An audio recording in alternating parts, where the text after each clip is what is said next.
What did Jesus mean by saying, "You are the light of the world"? Welcome, Swagatham.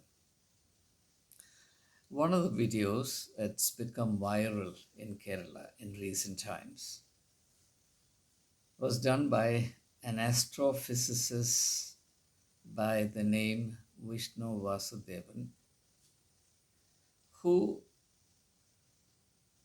came to the conclusion based on the various aberrations and forms of oppression, injustice, and cruelty that he finds abounding in this world, that the God who created this world, this repugnant world, is not worthy of our worship. And obviously, this found echoes of increasing intensity and enthusiasm all over the state. And a substantial discussion has erupted, and quite naturally so, based on the contents of that video. And I myself have responded to that video in Malayalam, producing a series of 3 videos, sharing with my viewers my responses.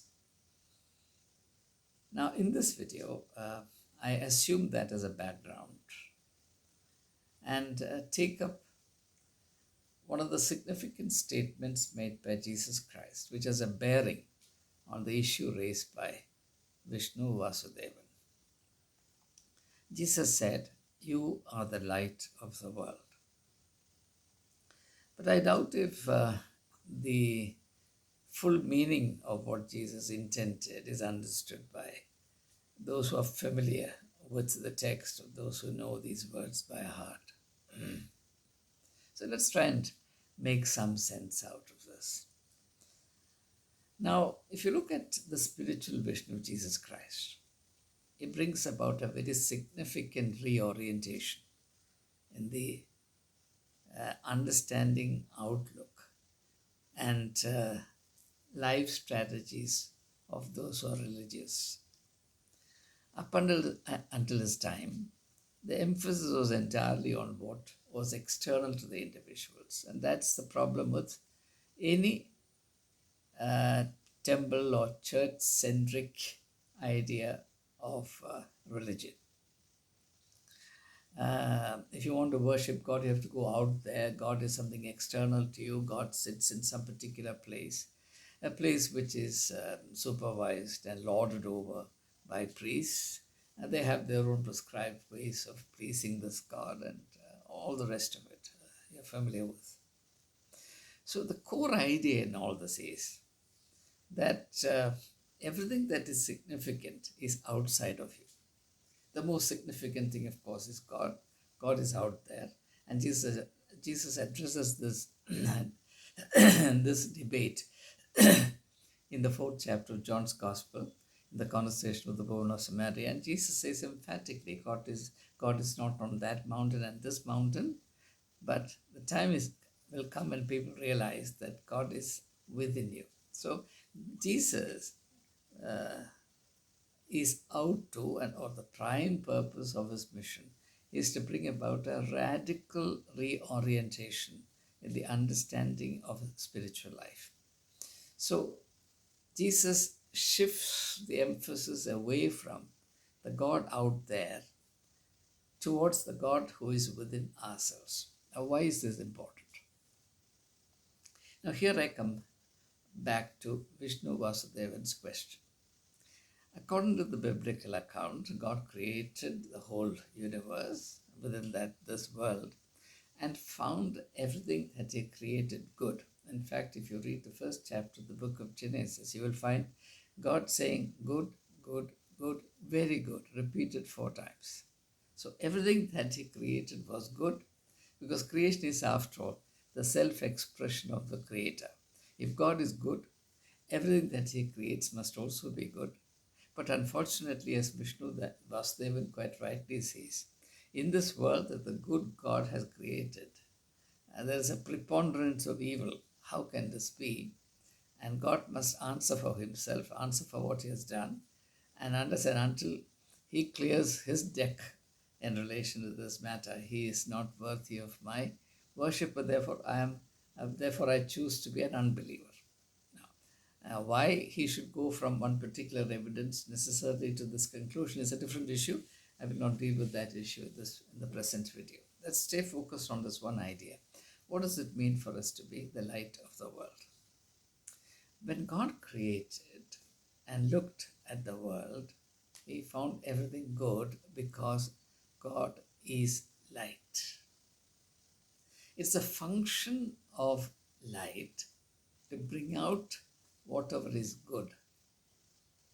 Light, understood as a spiritual symbol, is that condition in which we are able to look at everything, shall we say, external to ourselves, and bring out the best that is within us. For example, take the case of, take the instance that Vishnu Vasudevan focuses on, and he seems to be obsessive with it. It says, in this world, the foremost evil is that of children being sexually assaulted and exploited.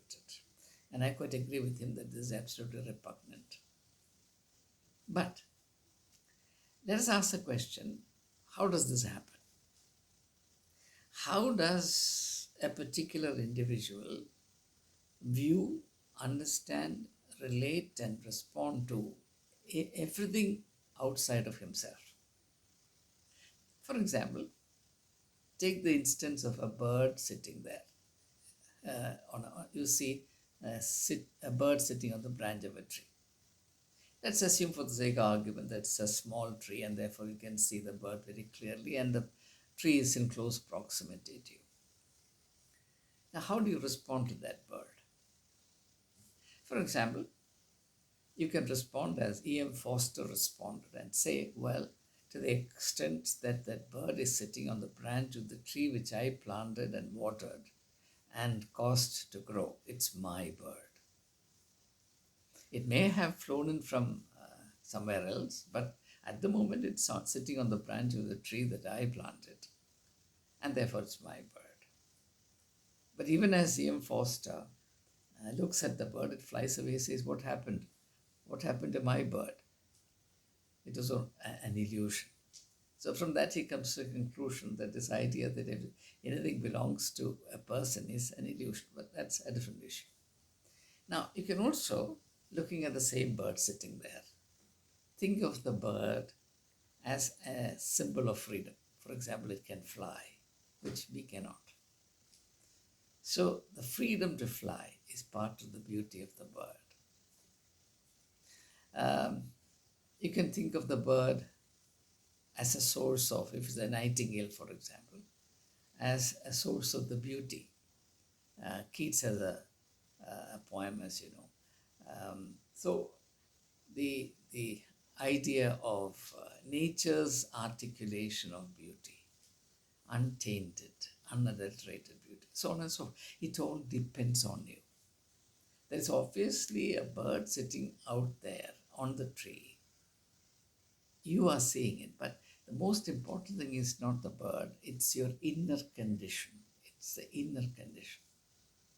Now, I remember way back in 1971, when I was a student in St. Stephen's College, I opted to stay in the university hostel meant for students of social work, Ladies School of Social Work, because the hostel there was much less expensive than the hostel or residence in St. Stephen's College.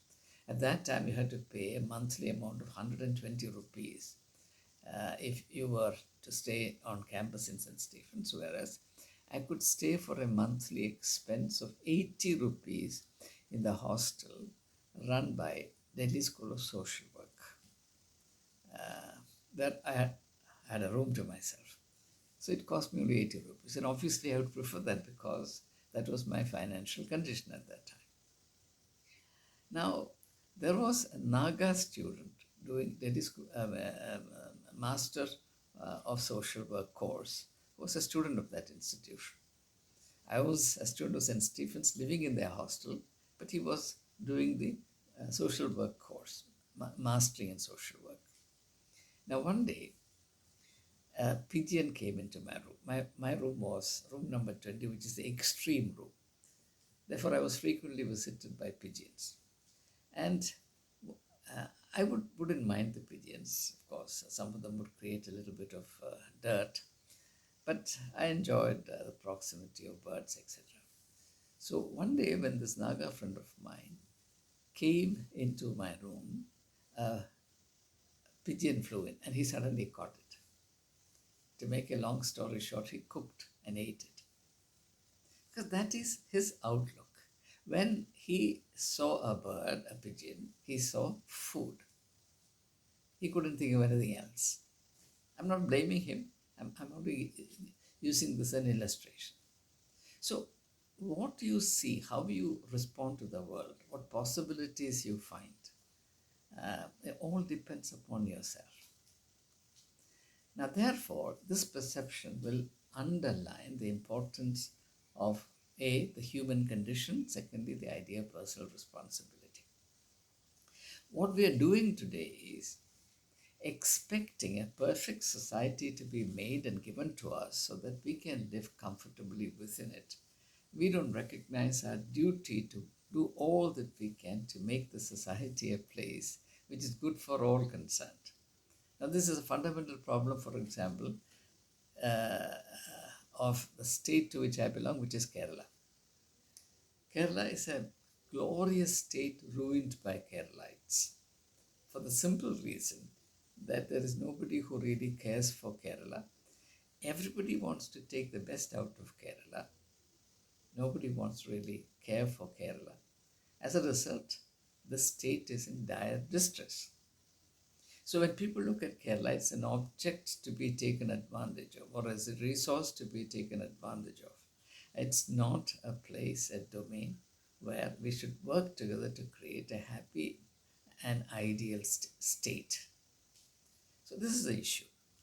Now, therefore, unless and until people are trained and enriched, enlightened within themselves to be human beings, to be human rather than predators. Now, the Bible begins with a very, very shocking revelation, and that is through the story of Cain and his brother Abel. After Cain kills his brother Abel, God confronts Cain and asks him the question, "Where is your brother?" And quite significantly, Cain answers that question with a counter question. He says, "Am I my brother's keeper?" Perhaps Cain does not understand the historical ramifications and echoes of that question. The answer to that question is yes, you are the keeper of your brother and nothing else. Because if you are not the keeper of your brother, if you don't recognize yourself to be under the divine imperative, the divine obligation to be a keeper of your brother, then you will cease to be a human being. Because if you're not a keeper, you are a killer. That is the brutal reality. If you're not a keeper, you're not a. If you're not a keeper, you will be a killer. You will be a predator. So, human nature is poised between these two terminals, these two possibilities. Either we are keepers, caregiving agents, protectors, enhancers, builders up, or we are predators, killers, exploiters, people who ruin the beauty of everything, people who violate the integrity of everything and everyone without any compunction, determined entirely by the limitless craving and thirst of the self. These are the realities. Now, why should God create this kind of a system is a very, very different issue. Because only within such a system is human freedom real, but that's a huge subject which I cannot accommodate within the narrow confines of this video. So now therefore the question is not that the world that God created is so satanic and God himself is so stupid. as is now so very fashionable to say. For example, there is a very popular intellectual in Kerala, a social reformer called Maitreyan, who makes um, uh, an entertainment, quite an entertainment, out of ridiculing God, who says a God who has created all this. For example, he takes the example of the mosquito. Says, why should God create mosquito? The mosquito doesn't have blood and therefore it needs to drink the blood of human beings. It's not only that it drinks human blood, also that it leaves a lot of itching behind after drinking our blood. Why should God create such a stupid creature? And a God who creates such stupid creature must himself be rather stupid. So on and so forth. The argument, it looks very persuasive on the surface of it, but it's extremely shallow, extremely limited. And as Paul writes in his letter to Romans, professing themselves to be wise, they became fools. So all this belongs to the fundamental issue, which is comprehended in the statement that Jesus makes as the universal obligation of every individual if he is a human being. To be human is to be the light of the world. Now, therefore, what does it mean to be the light of the world? If you are the light of the world, you will respond to the world, its conditions, its many possibilities, in a certain manner. And that manner will be defined and directed by the light within you. Now, therefore, if you see a fellow human being, male or female, if there is light within you, you will see the hidden possibilities for good in that human being. And therefore, the way you respond to that human being will be characterized by a sense of responsibility towards that person and accountability to God, which is sufficient to ensure that your dealings with that person will be beneficial to that person. And if your dealings with that person is beneficial to that person, it will also redound to your own spiritual well-being, health, and your nobility as a human being. And ultimately, you are the greatest gainer. That's a happy relationship. That's a relationship of light. On the other hand, you can also build relationships of darkness, which is a predatory relationship. The relationship of a thief, as Jesus says, recorded in the 10th verse of the 10th chapter of John's Gospel. The thief comes only to scatter, to destroy, and to kill. In other words, to corrupt. So if what is inside of you is darkness, you will do the work of darkness. You will function as a thief. And the greatest priority, perhaps the sole animating priority of a thief, one who is a de facto thief, is to take by force or stealth or stratagem whatever belongs to others. It could be a purse, it could be somebody's physical integrity, it could be somebody's life, it could be anything. The point really is not what you take, the point is who you are and what you have become. As Jesus envisages, if we can become light, the light to the world, then the world will be an absolutely splendid place to live in. There won't be the aberrations that quite naturally disturb Vishnu Vasudevan, which drive him towards this conclusion that the God who created all this mess is not worthy of our worship. It's as if God created only the mess and human beings have absolutely no responsibility.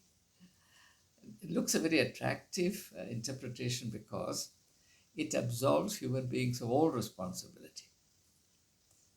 All the aberrations in the world are created by God. God has done nothing good, in which case God creating human beings is also an aberration, something that God should have avoided, which would be a very interesting argument indeed, in which case there would not have been a wonderful person like Vishnu Vasudevan, etc., or myself, or any one of you. So that's not an argument. It's an argument that eats itself up. The point really is that God has created us with possibilities, because if life is to be conjoined with freedom, we cannot be finished products. If you're finished products that are completely programmed to act only in a particular manner, that idea of creation completely excludes, absolutely excludes the idea of freedom of choice and freedom altogether. And life without freedom is unimaginable. But as long as freedom is real, it also means that freedom includes the freedom to do what is wrong, what is outrageous, what is unjust, what is cruel and brutal. If you make a person free, then you cannot continue to control him, because then you are not granting freedom, but you are actually granting a set of strings to be attached to him to control that person as when you like it. Now, that's not the idea of freedom.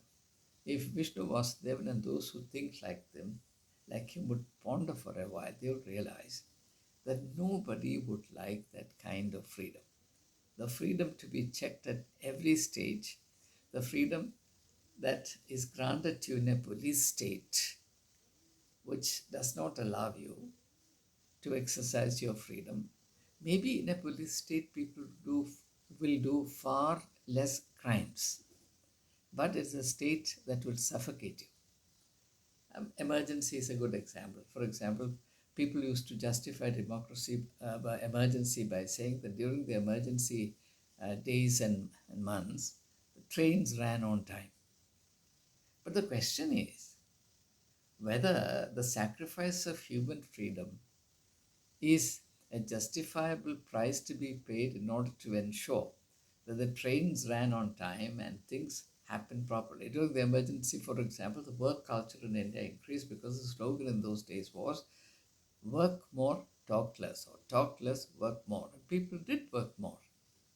But then what happened after emergency was revoked? Everything went back to square one, which means the human beings did not improve. They were simply not free to express their aberration.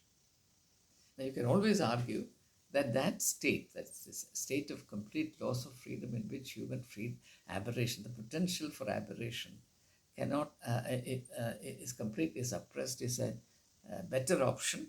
But then, if you have to endure the condition for a few days, then you will come to the opposite conclusion. Therefore, the only way in which genuine freedom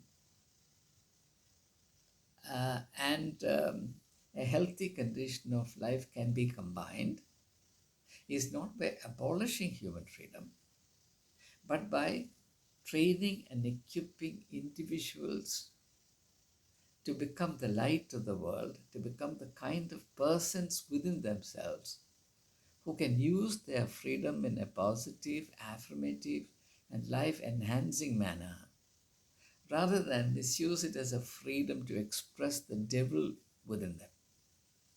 Because as I said, freedom means the ability to use as well as abuse your freedom.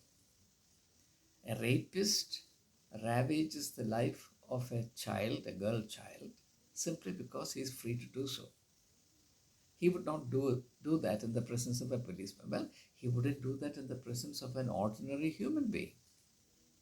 A human being who is physically much weaker than him.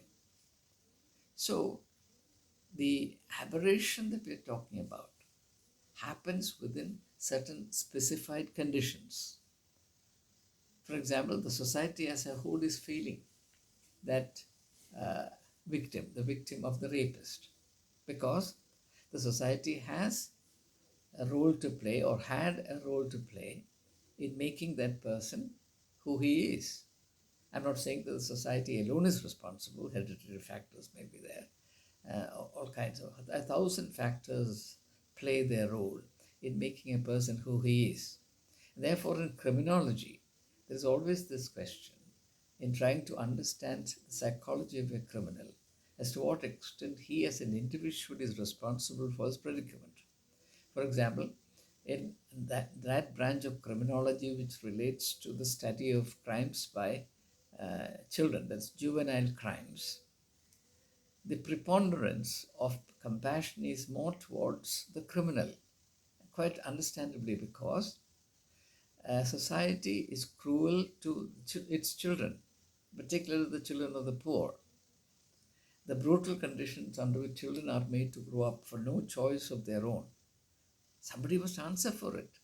Rather than expect ideal behavior on the part of these people, these children who have grown up being victimized by the society. What about the hundreds and thousands of children who live on the streets in India? I lived in Delhi for about 4 to 6 years. And in the city where I lived and worked, there were 300,000 children living on the streets, brutalized, exploited by people, made to beg. And a lion's share of what they earned every day by begging would be taken away by the mafia members who maintained them. And if they did not bring in the desired amount of money, they would be physically bashed up, brutally ill-treated. And almost every girl child was sexually abused. And this was happening in the heart of the city. Nobody bothered. Is that because of God? Or God, only God has a responsibility and human beings have no responsibility? We want freedom without responsibility. That's our problem. And that itself is a manifestation of the darkness within us. So, any explanation, any interpretation which abolishes even the minutest particle of human responsibility will have a tremendous appeal to an epoch, a generation, a culture which wants to run away from the idea of personal responsibility. But I am totally convinced that an individuality without responsibility is very poor indeed. It's one of the most repugnant phenomena in the world. So ultimately, the idea of complaining God becomes really a form of self indictment. It becomes an indirect confession that one is not able to assume responsibility for anything that oneself and the species to which one belongs has come to be. Whereas the spiritual idea is focused more on responsibility than anything else. The essence of human dignity is responsibility. And any worldview which excludes human responsibility is also inimical to human dignity. And it also aggravates human helplessness. Therefore, this idea that the God who has created this world of incremental degradation and unbearable depravity is no God, or if he is God, is not a God worthy of adoration, is quite a questionable idea. It is the other side of the confession that we are incapable of being light unto the world. That possibility is always there. And if you don't believe in that possibility, then the only way you can come to terms with yourself, your predicament, your state of depravity, is by saying, well, God has created me in this manner. I cannot be otherwise than I am. The world cannot be otherwise than it is. There's no point in trying to improve anything or anybody. Therefore, each person must and will remain the predatory animal that he is. And the vulnerable among us will always remain vulnerable, victimized, exploited, brutalized. And God alone is responsible for all this. Surely this is a partial view. And no partial view is beneficial to human beings. Certainly it is not helpful in empowering human beings to be better agents of action. And what would really help us is the courage and the humility, the candor and the openness to recognize that we can be the agents of light rather than of darkness. And that's precisely what Jesus said. Please wake up to the fact that you are here as the light of the world, and therefore you have to be very, very clear about how you are to respond to the world, because everything depends on how a person responds to the world around him or her. Whether you become a predator or you become an agent of hope and relief and help to others depends entirely on your inner condition, your subjective state, or depends on who you are. And if you can really believe that you are the light of the world and you have the capacity, the potential to be the light of the world, whether you realize it or not, whether you've developed that aspect to your personality or not, potentially you are the light of the world. And the challenge really is to really become, in reality, in effect, what you already are potentially. Hence, Jesus is teaching, you are the light of the world. If you are the light of the world, then the world cannot be in darkness. And that's the good news. That's the tiding of great happiness for all of humankind. Thank you.